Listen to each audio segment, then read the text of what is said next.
नमस्कार दोस्तों। महाराष्ट्र की राजनीति में कुछ न कुछ अजीबोगरीब होता रहता है। अब देखिए, बृहस्पतिवार को शरद पवार ने मुलाकात की मुख्यमंत्री एकनाथ शिंदे के साथ। तो पूरी मुंबई में, पूरे महाराष्ट्र में, पूरे मीडिया में यही खबरें फैल गई कि साहब शिंदे के साथ मुलाकात की है शरद पवार ने।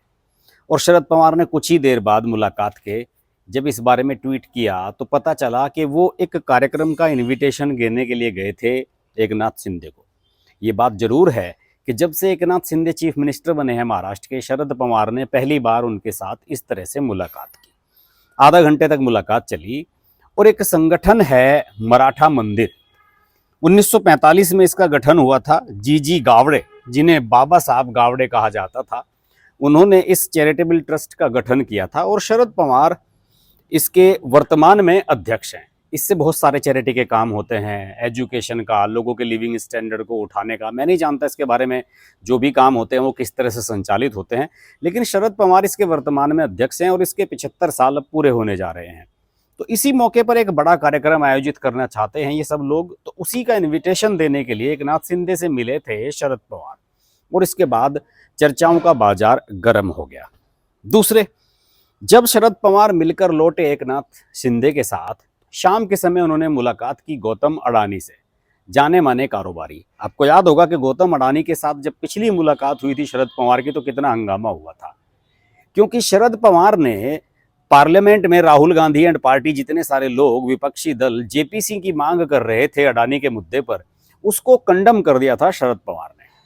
शरद पवार अडानी से भी मिले थे और शरद पवार ने अडानी के चैनल एनडीटीवी के साथ इंटरव्यू में यह कहा था कि जेपीसी मांग उचित नहीं है, जबकि सुप्रीम कोर्ट ने इस मामले को लेकर अपनी कमेटी बना दी है। तो सुप्रीम कोर्ट की कमेटी पर हमें ज्यादा भरोसा करना चाहिए, जेपीसी में तो पॉलिटिकल लोग होते हैं, उस पर हम भरोसा कैसे कर सकते हैं। एक तरीके से उन्होंने राहुल गांधी और विपक्ष के दूसरे नेताओं की जो इस मामले को लेकर हवा बनाने की जो चाल थी, उसको एक तरह से कंडम कर दिया था। तो शरद पवार मंझे हुए राजनेता हैं और वो कब क्या करेंगे, किस तरीके का स्टैंड किस मुद्दे पर लेंगे, ये कहा नहीं जा सकता। वो जब कुछ करते हैं तो आउट ऑफ बॉक्स जाके करते हैं, अप्रत्याशित कर देते हैं। अडानी से उनकी मुलाकात पहले भी होते रही है। अडानी से उनकी मुलाकात अमित शाह की मौजूदगी में भी एक बार हुई थी 2 साल पहले, होली से 2 दिन पहले, लेकिन आज तक कोई जान नहीं पाया कि उस मीटिंग में हुआ क्या था। लोग ये कहते हैं कि शरद पवार दोनों हाथों में लड्डू रखते हैं। उद्धव ठाकरे और कांग्रेस के साथ भी उनकी सरकार चल चुकी है और दूसरी ओर केंद्र में बीजेपी के साथ भी उनकी बातें चलती रहती हैं। अजीत पवार वाला जो प्रकरण हुआ था, जिसमें अजीत पवार, अभी चर्चा आई थी कि अपने समर्थकों के साथ पार्टी छोड़ रहे हैं, बीजेपी ज्वाइन कर रहे हैं, उस समय भी शरद पवार ने एक बड़ा गेम किया। शरद पवार ने इस्तीफे का नाटक कर दिया और फिर अजीत पवार को अपना प्रोग्राम कैंसिल करना पड़ा। तो शरद पवार दोनों हाथों में लड्डू रखते हैं। आप सब लोग जानते हैं कि उनकी एकमात्र इच्छा इस समय जो बची हुई है, चूंकि जबरदस्त बीमारी से पीड़ित हैं, कैंसर की बीमारी है उन्हें, और वो चाहते हैं कि अपनी बेटी सुप्रिया सुले को कमान सौंप के रिटायर हो जाएं। लेकिन सुप्रिया सुले को कमान सौंपने के लिए माहौल ही नहीं बन रहा है। अब उनकी तैयारी ये है कि लोकसभा चुनाव में अगर महाराष्ट्र विकास अघाड़ी एमवीए अच्छा प्रदर्शन कर लेती है तो हो सकता है कि सुप्रिया सुले को कमान सौंपने का उन्हें अवसर मिल जाए। इसके लिए बैठकों का दौर चल रहा है। देखिए, एनसीपी ने अभी हाल ही में एक बैठक की है और उस बैठक में 2 दिन की बैठक हुई, एक कॉन्क्लेव हुई और उसमें लोकसभा चुनाव की रणनीति तय की गई। हालांकि टिकटें किसे दी जाएंगी, कितनी सीटों पर लड़ेंगे, इसका तो फॉर्मूला तय नहीं हुआ, लेकिन शरद पवार ने अपने जो साथी दल हैं उनका अच्छा खासा ख्याल रखा। ठाणे और कल्याण की सीट जो है पिछली बार शिवसेना ने जीती थी और एनसीपी हारी थी वहां पर। शिवसेना उस समय उद्धव ठाकरे वाली शिवसेना एकीकृत शिवसेना थी, लेकिन अब शिवसेना आप जानते हैं कि 2 हो चुकी हैं। इसके बावजूद भी शरद पवार ने इस मीटिंग में यह तय करवाया कि ठाणे और कल्याण की सीट हम यूबीटी को देंगे, यानी कि उद्धव ठाकरे की जो शिवसेना है उसको हम देंगे, ये उन्होंने तय किया। लेकिन उन्होंने कहा कि फाइनल जो सीट शेयरिंग होगी वो तीनों पार्टियों के मिल बैठकर करने के बाद होगी। हालांकि एनसीपी की इस पहल के बाद अब सुनने में आ रहा कि कांग्रेस भी आजकल में बैठक करने वाली है 2 दिन की। नाना पटोले जो उनके प्रदेश अध्यक्ष हैं, उनका बयान आया है। उद्धव ठाकरे ने भी 18 जून को एक बैठक बुलाई है जिसमें लोकसभा चुनाव के लिए अपनी तैयारी की जो उनकी रूपरेखा है वो फाइनल की जाएगी। और ये सुनने में आ रहा है कि तीनों के जो अध्यक्ष हैं, यानी कि ठाकरे, खड़गे और शरद पवार, तीनों मिल बैठकर सीट शेयरिंग का फार्मूला तय करने वाले हैं। वैसे तो सोशल मीडिया पर मैंने एक वीडियो पहले भी बनाया था कि सोशल मीडिया पर एक फार्मूला चल रहा है कि 48 सीटें हैं तो 16-16 सीटों पर तीनों लड़ेंगे, लेकिन इस फार्मूले पर बात बनती हुई नजर नहीं आ रही है। बीजेपी इसका काउंटर करने जा रही है। बीजेपी में दरअसल पिछले दिनों कुछ खबरें आई थी कि जो शिवसेना के जो सांसद हैं, जो उद्धव ठाकरे से टूटकर शिंदे के साथ गए थे, ज्यादातर सांसद चले गए थे, 18 में से 13 तो उन्हीं के साथ चले गए थे। उनमें से कुछ ने, खासतौर से जैसे कि गजानन कीर्तिकर हैं, उनका एक बयान आया पिछले दिनों के जो बीजेपी वाले हैं वो सौतेला व्यवहार कर रहे हैं शिव सैनिकों के साथ। अब इस बात को लेकर भी काफी हलचल हुई।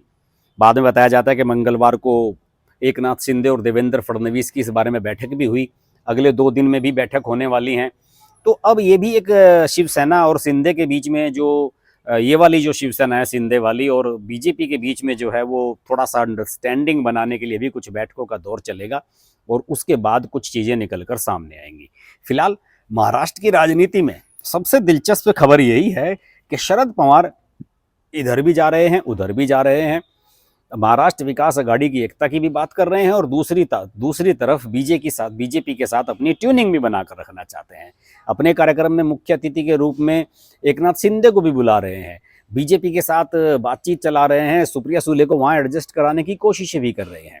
तो महाराष्ट्र में आने वाले समय में बहुत कुछ होने वाला है। मैं आपको ये बता दूं कि महाराष्ट्र में जब पिछली बार शिवसेना और बीजेपी का गठबंधन था तो शिवसेना 22 सीटों पर लड़ी थी, 18 जीती थी और बीजेपी ने 25 में से 23 जीती थी।